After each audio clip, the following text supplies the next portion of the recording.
Good morning and good afternoon to everybody who's watching the video. It's me, Vichy Kevin, and you're watching How to Guide YouTube channel. In this video, I'm going to be teaching you guys how you guys can log in into Bank of Ireland. So it's basically a Bank of Ireland. It's a commercial bank, which means it's a government bank. It's not a private bank, and it provides many features if you guys create an account in it. So if you guys have not yet created an account, you can create an account to unlock all its features. All right. So let's get into the video on how you guys can log in into it. But before that, do hit that like and subscribe to our YouTube channel with notification on so you guys can get notified for our future video. Let's move on, shall we? First, you want to search for Bank of Ireland. After you search for Bank of Ireland, you want to click on where it says online banking over here. Once you click on online banking, it's going to take you to the sector where you guys can log in into your online bank. All right. So basically, once you're over here, you want to click on where it says login over here.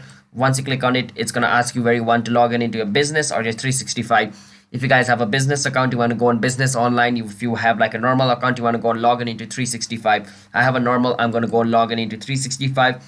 After you click on it, it's going to take you to the login page. So you need to wait for some time. As you guys can see, once you're over here, you need to enter your user ID. After you enter user ID, it's going to ask you to enter like your date of birth over here. After you enter your date of birth, what you want to do is you want to click and continue. After you do that, if all the information you entered over here is correct, it's going to, log in into your account. So that's basically how you guys can log in into Bank of Ireland. Hope you guys were able to understand the video. If you guys did, be sure to hit that like and subscribe to our YouTube channel with notification on so you guys can get notified for a future video. And if you guys have any question, you can ask us in the comment. I'll be happy to answer, guys. See you guys in the next video. Bye-bye.